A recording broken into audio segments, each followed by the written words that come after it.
Allah Bapa, sungguh besar kasih-Mu, Engkau selalu hadir dalam setiap langkahku. Sungguh indah ku menjadi anak-Mu, hidup dalam kasih-Mu, kasih yang tak ternilai. Tak sanggup membalas kasih-Mu, hanya ini Bapa yang ku bisa. Bapa, terimalah persembahan hatiku, nyanyian pujian kepadamu.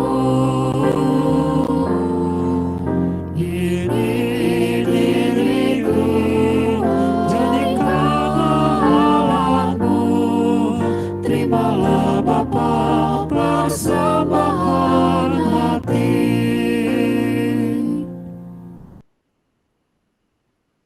Selamat siang Romo Mahar dan teman-teman yang di Indonesia, dan selamat malam untuk teman-teman yang di US. Saya Lucy, saya yang akan membantu menjadi moderator malam ini. Dan hari ini kita sudah memasuki sesi final atau sesi ke-7 dari Ignatian Spiritual Exercise Fall Program 2021. Seperti biasa kita akan dibimbing oleh Romo Makarius Maharsono Probo SY. Dan tema besar Fall 2021 ini judulnya adalah Ketika Dua Orang Bersama. Di dalam program ini kita dibimbing oleh Romo Mahar untuk merenungkan makna perkawinan dengan cara latihan rohani. Untuk sesi terakhir ini, Romo Mahar sudah menyiapkan materi yang judulnya adalah Tuhan Kuatkanlah Kami. Inspirasinya diambil dari Injil Yohanes. Dan seperti biasa, dinamika pengajarannya adalah Romo memberi bimbingan, lalu nanti akan ada kesempatan tanya jawab dan sharing. Kita akan rekam seluruh sesi hari ini, termasuk sharing dan tanya jawabnya. Tetapi bagi teman-teman yang keberatan untuk direkord, silakan info ke pengurus setelah acara selesai, supaya kita bisa delete. Terima kasih teman-teman, terima kasih Romo atas kehadirannya. Mari kita mulai. Romo minta tolong buka dulu dengan doa sebelum mulai bimbingan. Dalam nama Bapa dan Putra dan Roh Kudus. Amin. Saudara-saudari, teman-teman, marilah kita mohon Ibu Maria untuk membantu kita mengenali apa yang terjadi di dalam diri kita, di dalam keluarga kita. Dan mohon Ibu Maria untuk menghantar kita kepada Yesus. Ibu Maria yang baik, tuntunlah kami, ajarilah kami melihat apa yang terjadi di tengah-tengah kami.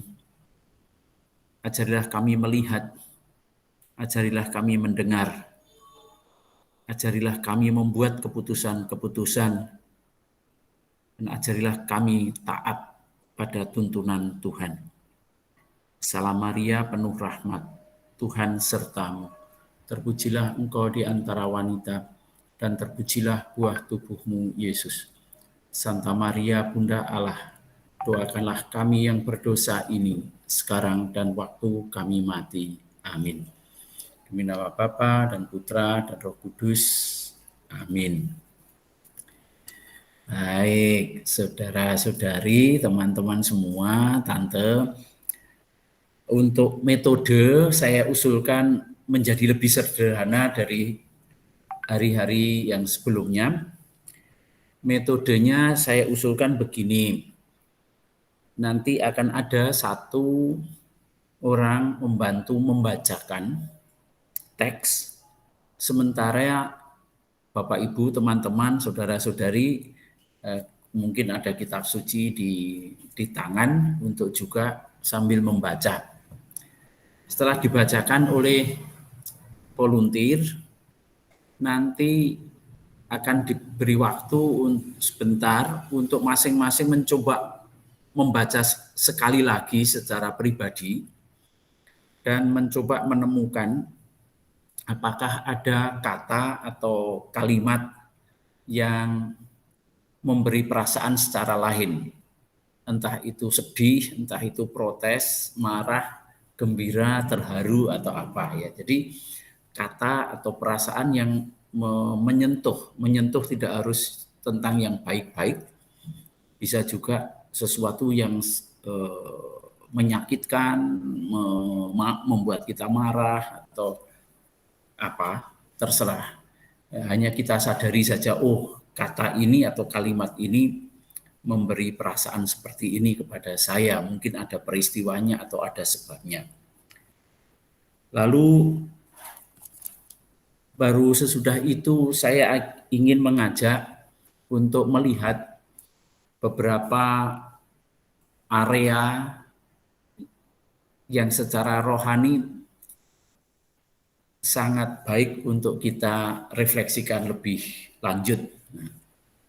Dan di situ nanti kita akan melihat bagaimana peristiwa-peristiwa dalam perkawinan di Kana itu bisa memberi inspirasi, menguatkan, memberikan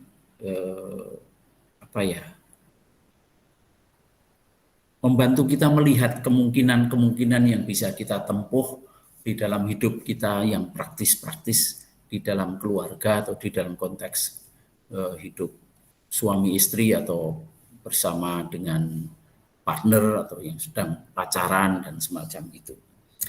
Itu prosesnya. Saya kira bisa ditayangkan dulu, mungkin lalu nanti ada volunteer yang membacakan, silahkan.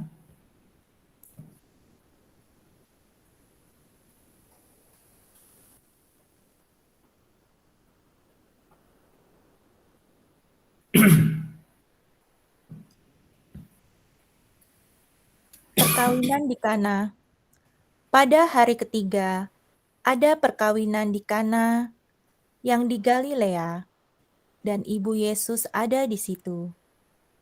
Yesus dan murid-muridnya diundang juga ke perkawinan itu.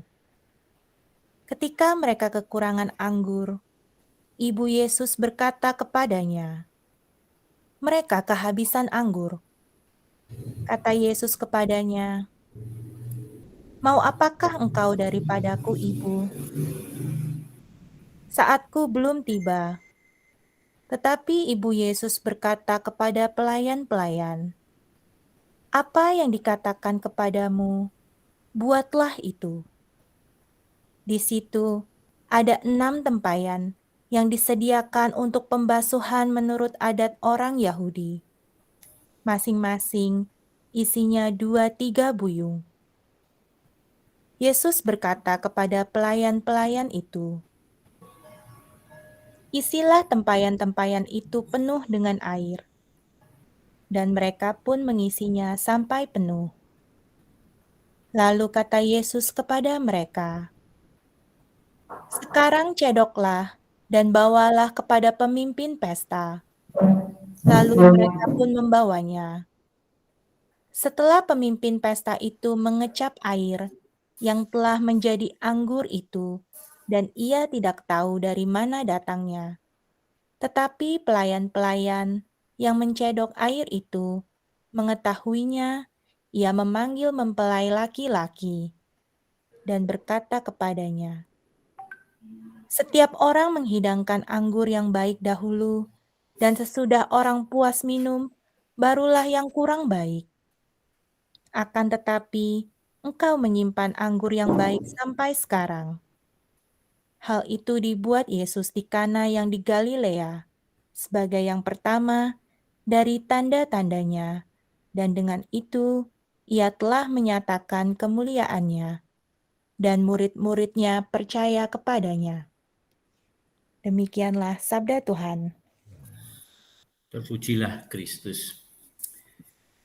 Sekarang silahkan pakai waktu beberapa saat untuk membaca sendiri dan mencoba merasakan, mencecapi apakah ada kata atau ayat atau kalimat yang memberi sesuatu atau yang mengesankan baik secara positif maupun secara negatif.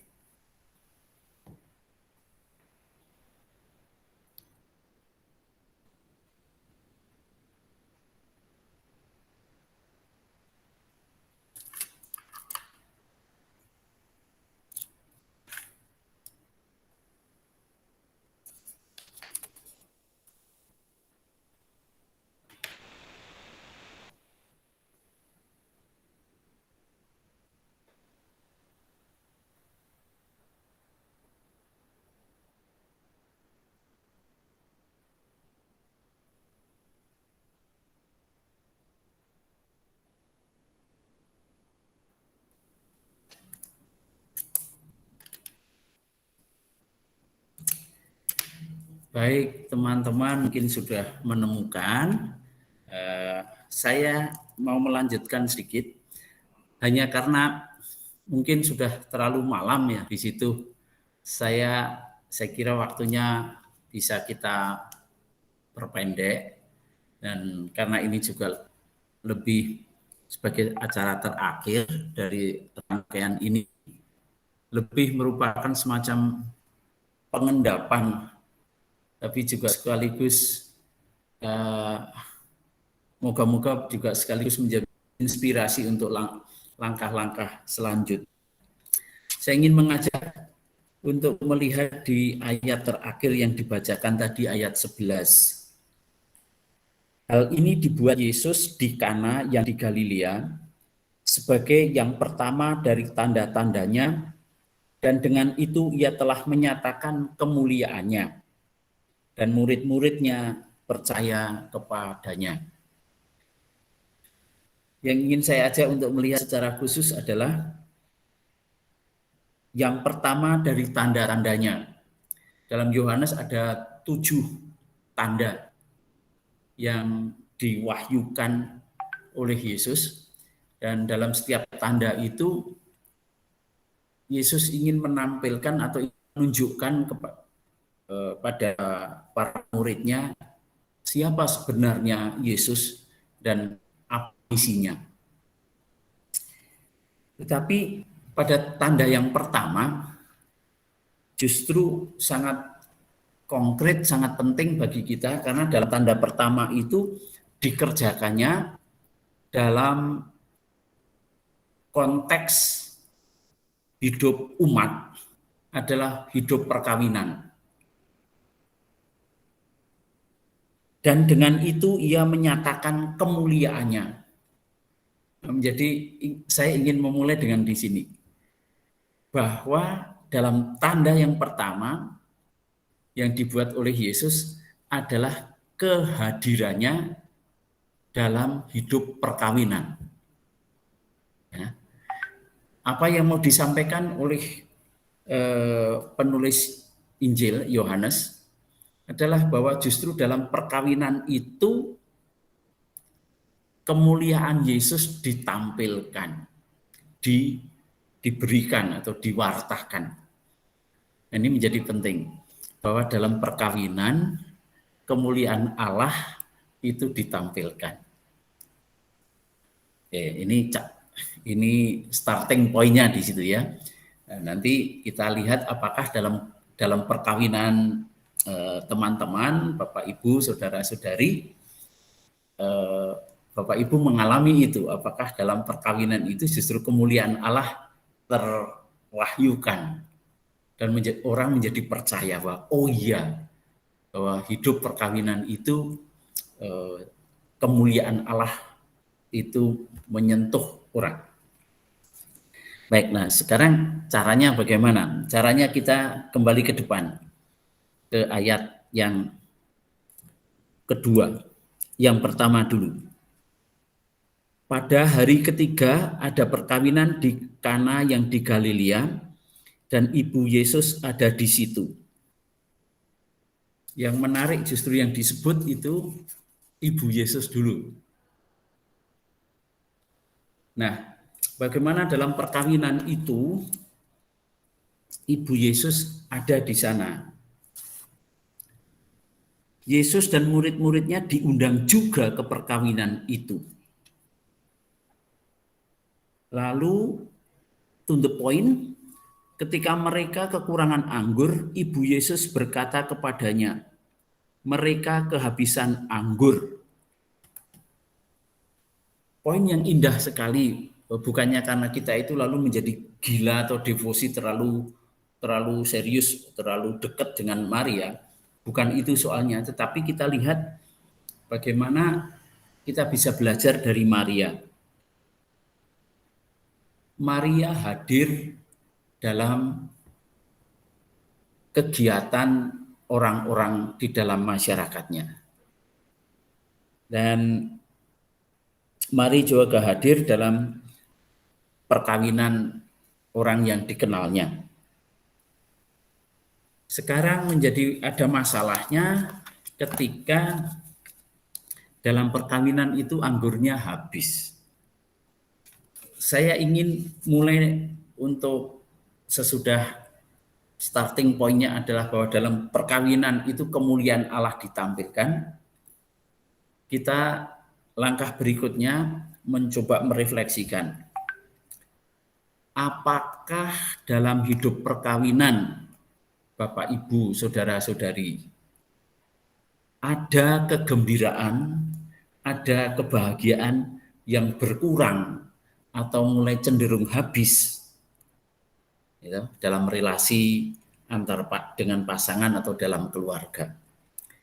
Nah, ini coba ditemukan apakah ada sesuatu yang hilang dalam keluarga kita atau dalam relasi kita dengan pasangan. Dan yang kedua, bagaimana Anda, kita menanggapi tanda kutip krisis itu. Menanggapi ada sesuatu yang berkurang atau sesuatu yang hilang itu. Nah, dari situ marilah kita belajar pelan-pelan apa yang terjadi dalam kitab suci.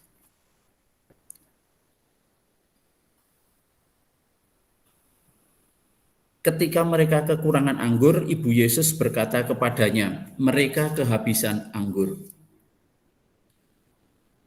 Nah, kalau dalam pesta, itu anggur itu sesuatu yang semacam minuman wajib gitu ya. Artinya, yang itu yang membuat orang gembira, bahwa benar-benar ini pesta. Kalau itu tidak ada, berarti ada sesuatu yang kurang, ada sesuatu yang kegembiraannya tidak menjadi penuh. Dan ini menjadi penting untuk menemukan apakah ada sesuatu yang hilang dalam hidup berkeluarga kita. Tetapi anehnya, orang yang melihat krisis itu ternyata adalah Maria. Di kitab suci tidak menyebutkan yang datang ke sana itu Mahar atau siapa, atau Lucy, atau Tante Swan, atau Yoshiko, enggak ya. Tetapi orang yang menyampaikan krisis bahwa anggurnya kurang, habis, itu adalah Maria. Nah, mengapa Maria bisa melihat itu? Mengapa Maria justru menjadi orang yang bisa melihat bahwa ada krisis di situ? Saya kira justru di sini menjadi penting bahwa Maria itu seperti ibu-ibu yang lain. Saya tidak tahu apakah tipenya emak-emak begitu ya. Kalau ada apa ya, pesta atau apa itu ya ngobrol dengan orang-orang lain gitu ya. Kalau di desa itu ya sampai di dapur gitu kan. Apa yang bisa dibantu dan segala macam itu. Jadi kehadiran yang bukan hanya kehadiran menikmati, tetapi adalah kehadiran yang melayani. Itu Maria. Kehadirannya adalah kehadiran terlibat dan membantu. Itulah sebabnya dia bisa melihat bahwa ada masalah. Dan masalahnya adalah bahwa anggurnya habis, kurang. Sementara orang lain tidak melihat jalan keluar atau tidak disebut jalan keluarnya, Maria secara sangat cepat menyampaikan krisis itu kepada Yesus. Mereka kekurangan anggur. Yesus bilang, apa urusanmu ini, belum waktunya dan segala macam. Oke. Tapi coba lihat bagaimana reaksi Maria. Maria bukannya tidak menggubris kata Yesus, tapi Maria tahu apa yang harus dia buat. Maka Ibu Yesus berkata kepada pelayan-pelayan, apa yang dikatakan kepadamu buatlah itu. Satu statement pendek yang luar biasa maknanya untuk kita bersama. Nanti kita ruminate ya, kita kunyah. Apa yang dikatakan kepadamu buatlah itu. Itu yang dipesankan oleh Maria pada para pelayan untuk bisa mengatasi krisis kekurangan anggur. Nah, sekarang teknik Yesus. Teknik Yesus adalah isilah tempayan-tempayan itu penuh dengan air. Tempayan itu memang fungsinya untuk menampung air. Tapi dalam kitab suci ini kelihatan bahwa kalau Yesus mengatakan isilah, itu berarti kan tempayan itu belum terisi.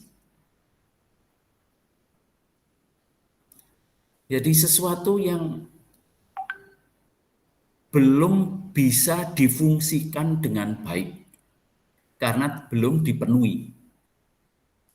Maka cara Yesus untuk mengajak orang mengatasi krisis kekurangan anggur itu adalah yaitu tempayannya diisi dulu. Jangan dibiarkan kosong. Ada sesuatu itu dipenuhi dulu.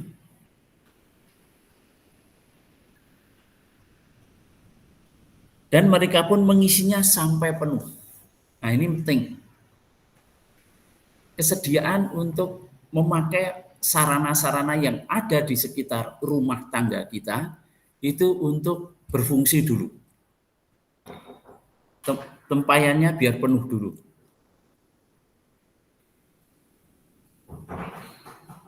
Nah, ini menjadi sesuatu yang sangat menarik dan menantang kita.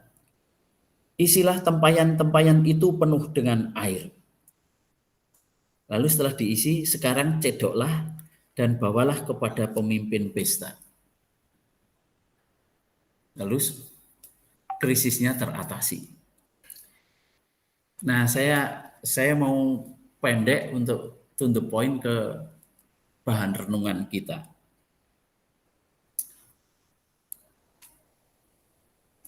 Maria menyampaikan kepada Yesus, ini ada masalah.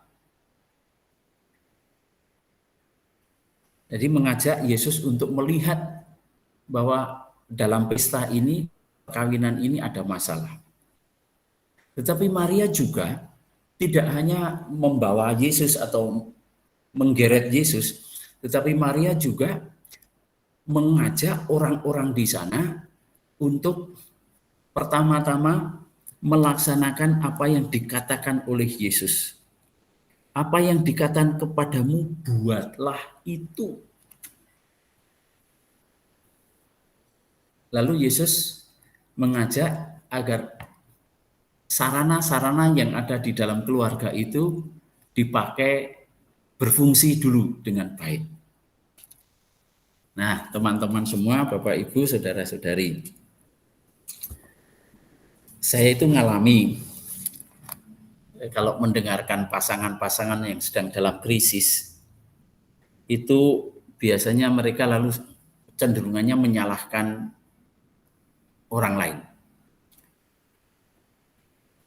Bisa menyalahkan pasangannya, atau bisa menyalahkan mertua, atau bisa menyalahkan orang lain. Tetapi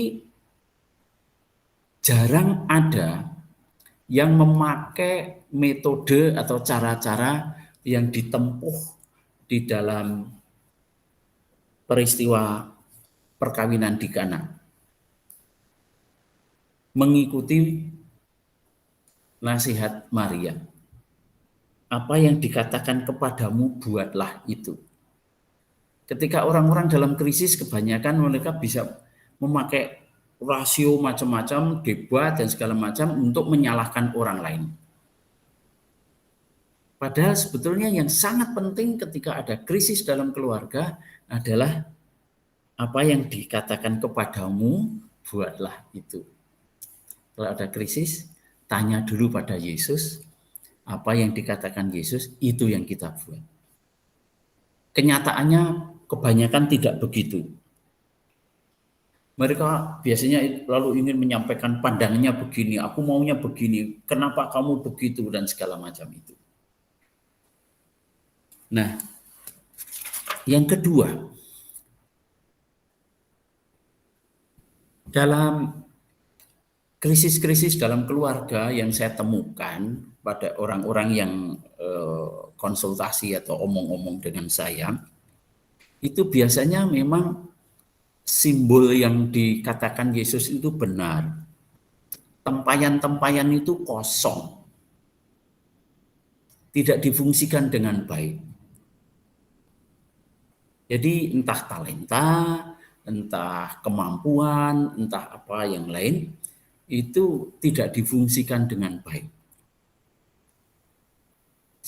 Kebanyakan yang tidak difungsikan dengan baik adalah kemampuan mendengarkan. Kemampuan mendengarkannya itu seperti kering gitu ya, tempayannya kosong gitu ya. Jadi sangat sulit untuk. Nah, kalau kemampuan mendengarkan difungsikan dengan baik, itu biasanya salah satu yang memungkinkan untuk membantu mengatasi krisis.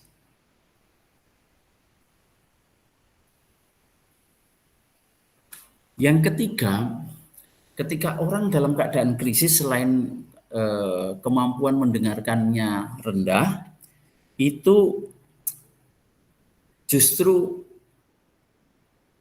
ingin cepat selesai mengatasi masalah, tetapi larinya tidak pada Yesus. Saya baru saja ditelepon oleh seorang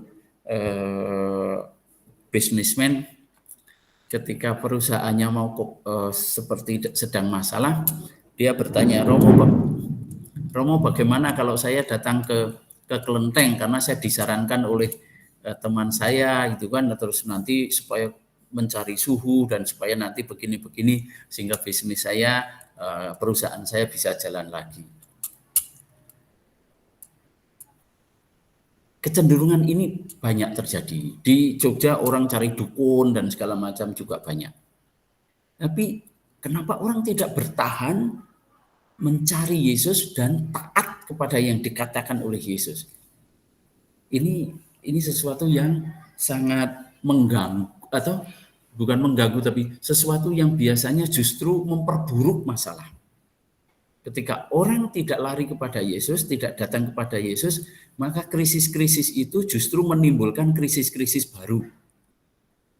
Entah ke dukun, entah ke suhu, entah apa, atau gali lubang, tutup lubang, dan segala macam itu akhirnya menciptakan krisis-krisis baru. Nah, kalau dengan demikian, lalu kemuliaan Allah tidak terpancar dalam keluarga, dalam perkawinan. Maka menjadi tantangan bagi kita adalah bahwa sebetulnya kemuliaan Allah itu dalam keluarga itu justru terpancar atau ternyatakan ketika ada krisis, orang mau datang kepada Yesus, orang mau taat kepada apa yang dikatakan Tuhan. Lalu ketika orang taat kepada Tuhan, itu nanti Tuhan yang mencarikan itu. Jadi seperti air itu dirubah menjadi anggur. Nah, disinilah sesuatu, yaitu peranan Tuhan itu. Lalu ketika air dirubah menjadi anggur, maka orang menemukan dimensi baru. Kegembiraannya muncul lagi. Nah, ketika orang taat pada Tuhan, lalu orang juga menemukan dimensi baru itu. Oh iya, tempayanku diisi, aku menemukan cara baru, aku bisa menghadapi krisis secara baru. Lalu krisis bukan menimbulkan krisis lagi, tapi krisis justru memurnikan iman. disinilah terjadi sebetulnya bagaimana kemuliaan Allah dalam keluarga atau dalam relasi-relasi keluarga makin dikuatkan. Ini poin-poin yang ingin saya sampaikan. Apakah ada tanggapan atau mau sesuatu yang mau di-sharingkan? Silahkan. Baik Romo, kita sudah masuk ke sesi tanya jawab ya Mo? Berarti Mo, sambil memberi waktu teman-teman untuk mengendapkan renungan yang barusan Romo berikan, kita pengumuman dulu ya Mo? Iya. Silakan Tia. Iya, yang pertama adalah pesan sponsor. Bagi teman-teman yang ingin membagi berkat-berkat untuk mensupport pengajaran-pengajaran WKICU, Anda bisa mengirimkan cek payable to WKICU ke Marcella Raharjo, atau bisa juga secara elektronik di Zelle ke jovara3@gmail.com. Diberi catatan IC. Terima kasih kepada teman-teman yang sudah setia menabur dan berpartisipasi di acara-acara WKICU. Berikutnya, seperti biasa, hari Minggu sore silakan join di acara Iman yang Berpikir bersama Romo Thomas. Minggu ini tanggal 21 November akan memasuki sesi kelima. Dan nanti topik yang akan dibawakan judulnya adalah makna kebertubuhan manusia. Tetapi untuk sesi 5 dan nanti di sesi ke-6, Romo Thomas minta tolong supaya jamnya dimajukan jadi jam 4.30 karena Romo ada kesibukan. Jadi hari Minggu nanti jam 4.30 teman-teman. Dan untuk IC Fall Program, hari ini kita sesi terakhir. Dan berikutnya adalah IC Winter Program akan dimulai tanggal 9 Desember. Jadi kita libur dulu 2 minggu, nanti tanggal 9 Desember kita mulai lagi untuk winter program. Temanya adalah Yesusku luar biasa. Inspirasinya diambil dari Injil Lukas dan Matius. Akan dibawakan oleh Romo Effendi dalam 8 sesi. Dan untuk sesi pertama tanggal 9 Desember topiknya adalah mengapa Tuhan memilih Maria. Terima kasih Tia. Oke teman-teman, sekarang kita masuk ke sesi sharing dan tanya jawab. Apakah ada yang mau mengomentari, bertanya, atau sharing sehubungan dengan yang tadi Romo sudah paparkan kepada kita? Minta tolong kalau ada yang mau sharing atau tanya, tolong disampaikan secara to the point dan sesuai dengan topik kita hari ini. Silakan di-unmute teman-teman. Iya, silahkan. To the point aja, poin-poin aja. Pendek. Silakan. Sudah mau hujan di sini.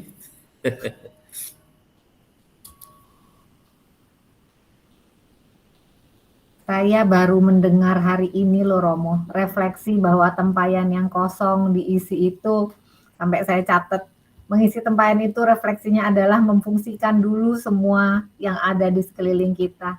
Hebat sekali loh Romo. Ya, potensi-potensi kita pakai dengan sebaik-baiknya. Terima kasih Romo. Silakan teman-teman. Silakan.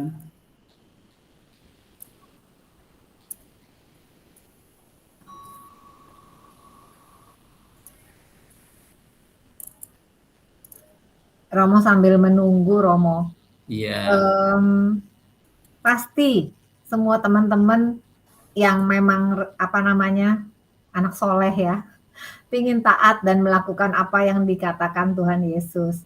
Tapi masalahnya terutama apabila sedang menghadapi masalah, mereka tuh merasa tidak bisa mendengar apa yang dikatakan Tuhan Yesus. Kayak seperti kalau dalam Injil yang dibacakan hari ini kan, literally mereka dengar isi tempayan, ikuti yang Tuhan Yesus suruh, begitu. Gimana Romo komennya kalau ada lagi umat yang dalam keadaan seperti ini?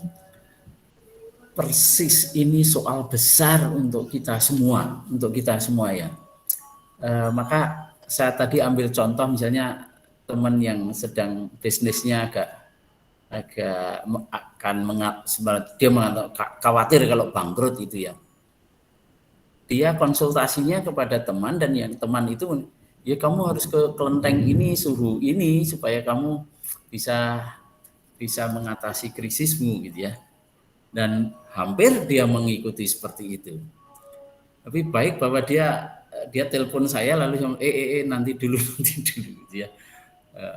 Dan saya sarankan untuk coba mendengarkan Yesus dulu, kamu berdoa pada Tuhan.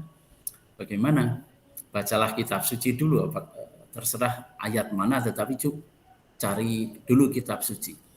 Nah, saya kira titik soalnya adalah di situ. Kita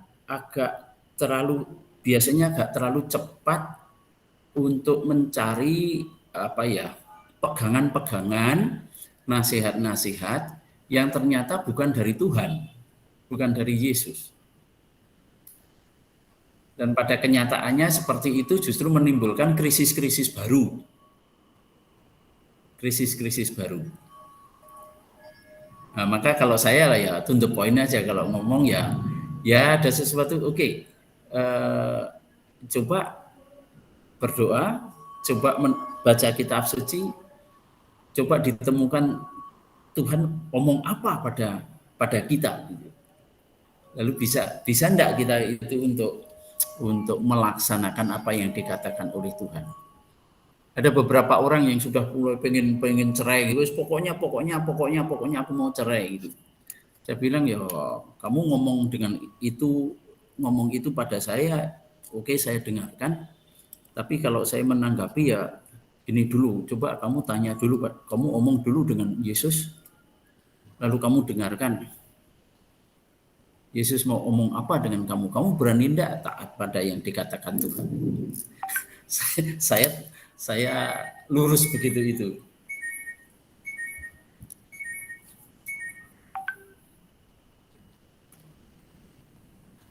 Ada tanggapan? Silakan Tante Swan. Romo, tadi Ya, pertanyaannya itu kan tadi Romo mengatakan bahwa di perkawinan itu Ibu Maria ada.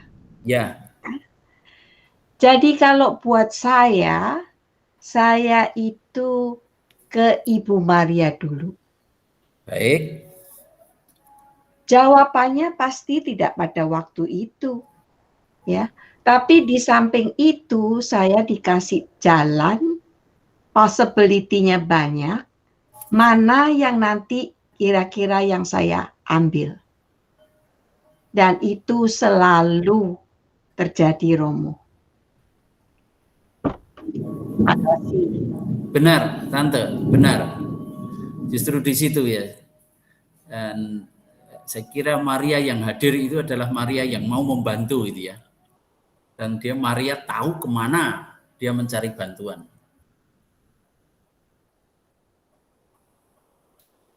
Setuju, Tante? Terima kasih. Silakan yang lain. Mungkin ada yang mau sharing menemukan krisis gimana? Iya betul, pada saat krisis bagaimana? Tante Shirley, maybe, Ruti, maybe. Silakan. Tante Maria juga silakan kalau mau sharing.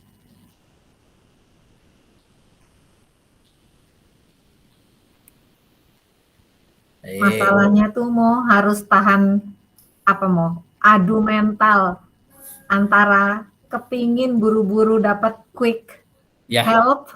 Ya, pengen cepat selesai itu ya. Betul. Silakan, Faye mau sharing to the point, silakan.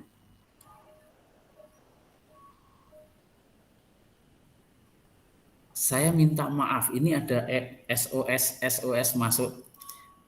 Mungkin bisa saya akhiri lebih cepat. Boleh, Romo. Ya, boleh. Mohon maaf ya. Kita mau akhiri sekarang atau ya, gimana? Boleh, kalau boleh ya. Boleh, Romo. Semoga nggak ada apa-apa di sana. Iya. Teman-teman, kalau sudah tidak ada yang mau disampaikan, baik sharing maupun tanya sesuatu ke Romo, kita akhiri hari ini. Terima kasih atas partisipasinya. Romo Mahar juga terima kasih atas bimbingannya buat kita selama 7 sesi berturut-turut. Mohon maaf kalau ada kesalahan waktu saya memoderatori sesi Romo. Minta tolong Romo tutup dengan doa dan berkat, dan mungkin sebelumnya kalau ada Romo mau tambahkan silakan Baik, Romo. Saya minta maaf kalau misalnya tentang waktu dan segala macam, justru karena tabrakan-tabrakan yang kadang tidak bisa terhindari, seperti saat ini. Tapi saya terkesan dengan semangat anggota WKICU, dan semoga ini sungguh memberi kekuatan kita semua. Mari kita berdoa. Bunda Maria, terima kasih atas seluruh kehadiran-Mu di tengah-tengah kami, di dalam keluarga kami. Dan kami mohon juga tuntunan Bunda Maria agar keluarga kami mempunyai mata yang melihat, telinga yang mendengar, dan tahu kepada siapa kami berharap dan memohon pertolongan. Dan semoga Bunda Maria memohonkan berkat bagi kami semua dari Tuhan kami Yesus Kristus. Dan marilah kita mohon berkat Tuhan. Semoga Allah yang Maha Kuasa memberkati Bapak Ibu, saudara-saudari sekalian, beserta seluruh anggota keluarga dengan damai sejahtera, kegembiraan, dan kesehatan. Demi nama Bapa dan Putra dan Roh Kudus. Amin. Terima kasih. Terima kasih. Sekali lagi mohon maaf. Terima kasih Romo. Thank you, Romo. Terima kasih Romo. Terima Terima kasih Lucy. Terima kasih Romo. Terima Thank kasih. you. Terima Terima kasih kasih, teman-teman.